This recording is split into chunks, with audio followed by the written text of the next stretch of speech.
Hello, my name is Roberto Parker with Innovative Sports Training. This is a health detective talk. Let me ask you a question. Is high blood pressure a disease or is it a symptom of what's really going on with your body? We're going to answer that question today, and at the end of this talk, I'm going to give you my professional opinion. Now, let's look at high blood pressure. The truth about high blood pressure is this. We must first look at what is the function of blood. And I'll get to the blood pressure topic here in a second.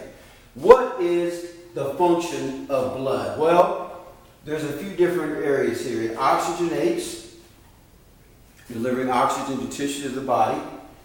It delivers nutrients to tissues of the body. It helps to balance pH levels, which is your acidic alkaline level. It helps to reduce waste products from the system by removing toxins. It also transports hormones to the tissues of the body where they need to be located.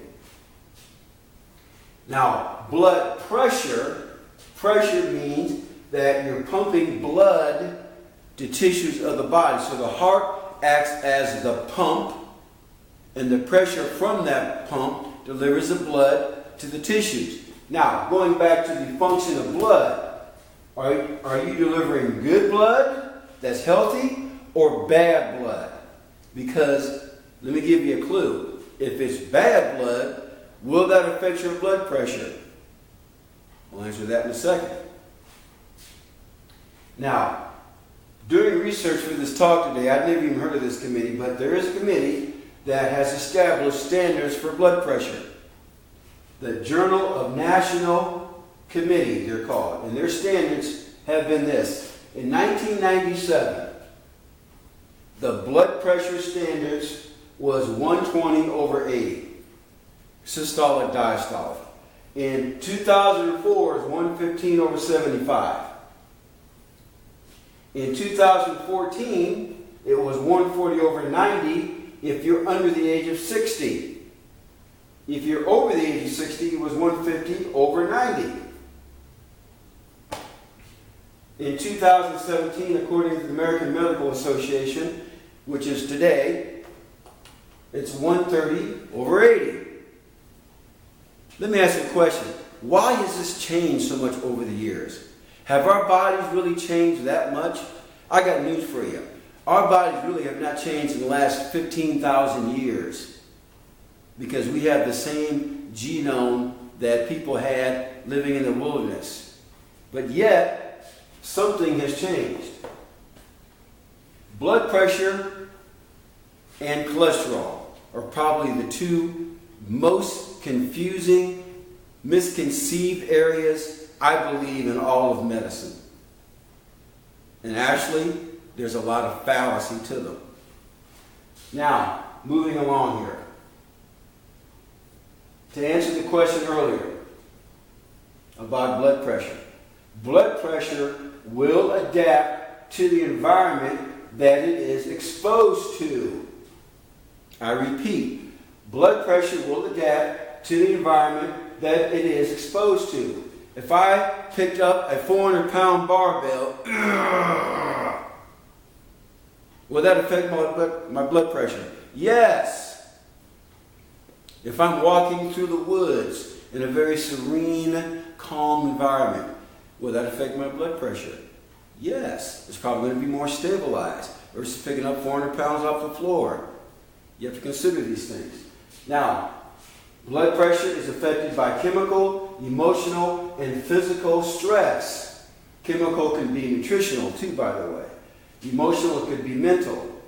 Maybe you just lost your job, you went through a divorce, you had a death in the family. It could be physical. Maybe you're working too many hours. Maybe you're working out too much. Maybe you just came back from war and you just had your leg amputated or something. There's a lot of chemical, emotional, and physical stresses that will affect blood pressure. Now, other variables, and this is important. Did you know that the viscosity, the thickness of your blood can affect blood pressure? Are you exposed to extreme cold temperatures? The size of the blood pressure cuff that the practitioner is putting on you during the time they're taking your blood pressure. If you've got a guy who's got a 20-inch bicep and they can barely put the cuff on him, it's going to affect the reading. Ethnicity. People of African descent have thicker arterial walls. Thus, they're going to have higher blood pressure. That does not mean that they're unhealthy, because if they have good blood going through their veins, they might have what we consider high blood pressure and still be healthy. Wow, isn't that amazing? Another area, if you're a competitive weightlifter, if you do a lot of heavy intensive strength training, your arterial walls are going to be thicker. Thus, your blood pressure will be higher.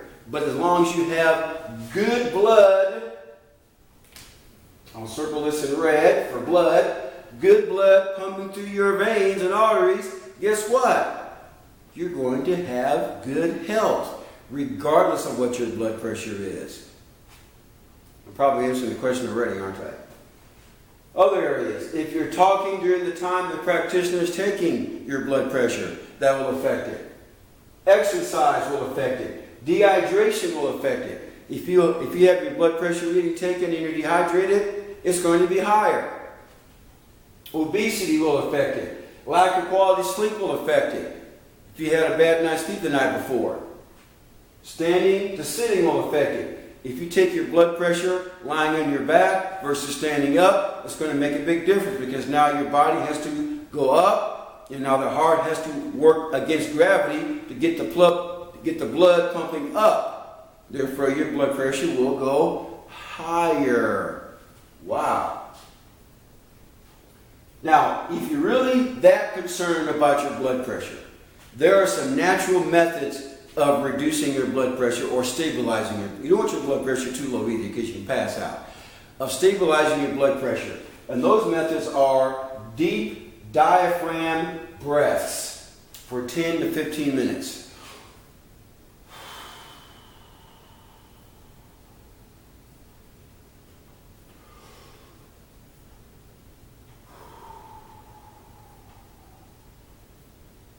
And you hold each one for about 6 seconds.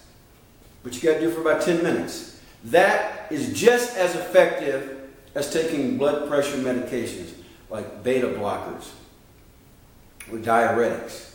Those things are bad, by the way, which I don't have time to go into those, but they're bad.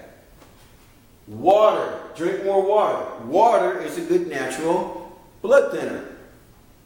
It will help to stabilize your blood pressure. Hydrate your body, don't dehydrate it. Quality of sleep, I talked about that before. That's important. That will affect your blood pressure, because your cortisol readings go up if you're not getting enough sleep. Now, some biomarkers that I look at when I work with individuals that can indicate to me whether they're healthy or not. Not necessarily bad blood pressure, but just healthy. But these areas can affect your blood pressure in healthy blood. I look at blood markers such as cortisol, which is more of a saliva test really. I look at A1C. I look at the pH level. pH, the higher your pH, the less acidic you are. The lower your pH, the more alkaline you are. Okay? So keep that in mind. Triglyceride levels. I look at glucose. I look at insulin. Those things also affect your blood pressure. Not directly necessarily, but long term they will. Now, is blood pressure a disease or a symptom in terms of high blood pressure? It's really not a symptom, it's more an adaptive mechanism. But high blood pressure is not a disease. Bad blood is a disease, which can not only affect your blood pressure, it can affect your heart. It can lead to strokes. It can lead to heart disease. It can lead to tissues in the body being shut down. It can lead to gut permeability, which is not good either in terms of how your gut functions. There are so many things that bad, because blood is life.